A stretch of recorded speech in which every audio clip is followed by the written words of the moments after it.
Electrical architecture episode में आज हम आरएसपी में जॉब करने के लिए नॉन एग्जाम प्रोसेस क्या है उसके बारे में डिस्कशन करेंगे।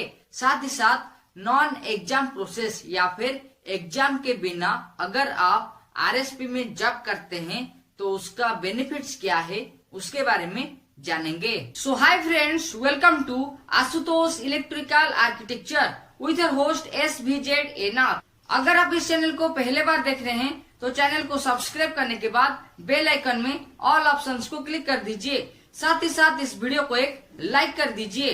अगर आप नॉन एग्जाम या फिर एग्जाम ना देकर आरएसपी स्टील प्लांट में जॉब करना चाहते हैं तो आपको कॉन्ट्रैक्टर के थ्रू जाना पड़ेगा या फिर कॉन्ट्रैक्टर के माध्यम से या फिर कॉन्ट्रैक्टर जॉब के माध्यम से आप आरएसपी स्टील प्लांट में या फिर राउरकेला स्टील प्लांट में जॉब कर सकते हैं। और यहाँ पे आपको दो टाइप्स का कॉन्ट्रैक्टर मिलेंगे।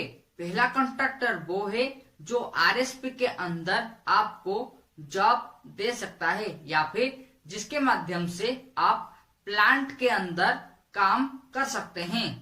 और दूसरा कॉन्ट्रैक्टर वो है जो आपको राउरकेला स्टील प्लांट का टाउनशिप एरिया यानी कि प्लांट के बाहर जो काम होता है उसमें आप एलिजिबल हो सकते हैं काम करने के लिए। देखिए, एग्जामिनेशन प्रोसेस में जो ऑनलाइन एडवर्टाइज मिलता है उसके माध्यम से हम जान पाते हैं कि कितना वैकेंसी है और हमें कब अप्लाई करना है। लेकिन नॉन एग्जाम प्रोसेस में हमें आरएसपी में जो एम्प्लॉय है उनके साथ कांटेक्ट करना पड़ता है या फिर जो कॉन्ट्रैक्टर के अंडर काम करते हैं उनके साथ एक लिंक करना पड़ता है, जिसके माध्यम से जब वैकेंसी होता है उसी हिसाब से हम आरएसपी में जॉब करने के लिए अप्लाई कर सकते हैं या फिर एलिजिबल हो सकते हैं। अगर आपको कॉन्ट्रैक्टर का लिंक मिल जाता है या फिर कौन से कॉन्ट्रैक्टर के पास जाने के बाद आप आरएसपी में जॉब कर सकते हैं, अगर वो आप जान लेते हैं तो आप आपका डॉक्यूमेंट लेके वहां पे अप्लाई कर सकते हैं और जब वैकेंसी हो जाएगा आपको वहां से कॉल किया जाता है और आप जॉब के लिए एलिजिबल हो जाते हैं। अब हम जानते हैं अगर आप नॉन एग्जाम प्रोसेस में आरएसपी में जॉब करते हैं तो आपको क्या क्या बेनिफिट्स मिल सकता है। अगर हम सैलरी की बात करेंगे तो आपको 8,000 से लेके 20,000 तक सैलरी मिल सकता है, जो डिपेंड करता है आपका क्वालिफिकेशन और एक्सपीरियंस के ऊपर, जिसके माध्यम से आप जॉब में जो सैलरी होता है वो अचीव कर सकते हैं। साथ ही साथ गवर्नमेंट रूल के अनुसार जो पीएफ और ईएसआई है वो भी आपको मिल जाता है। तो नॉन एग्जाम प्रोसेस में आपको आरएसपी में जो एम्प्लॉय हैं या फिर कॉन्ट्रैक्टर के अंडर जो काम करते हैं उनके थ्रू कॉन्ट्रैक्टर के पास आना पड़ता है। साथ ही साथ आपका बायोडाटा या फिर आपका डॉक्यूमेंट सबमिट करना पड़ता है, जिसके बाद आप एलिजिबल हो जाते हैं।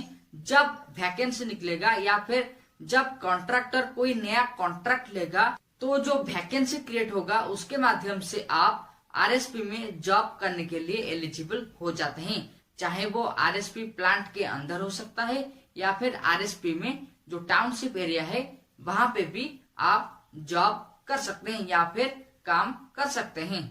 तो इलेक्ट्रिकल आर्किटेक्चर का नेक्स्ट एपिसोड में हम डिस्कशन करेंगे अगर आप आरएसपी में नॉन एग्जाम के थ्रू काम करना चाहते हैं तो आपका क्या क्या क्वालिफिकेशन होना चाहिए और क्या डॉक्यूमेंट आपको सबमिट करना पड़ता है उसके बारे में नेक्स्ट एपिसोड में हम डिस्कशन करेंगे। Okay friends, times to wind up electrical architecture episode on non exam process for job in Rourkela steel plant. If you have any questions then ask by comment with prefix #SVZEnath. For knowledgeable videos and blog, you can check the link in the description. And for more videos related with electrical architecture, you can click on iCards and also watch these suggestion videos. Till then, subscribe, like and share Asutosh Electrical Architecture, and don't forget to click the all options of the bell icon so that you never miss another update related with electrical architecture and electrical talk. Thank you.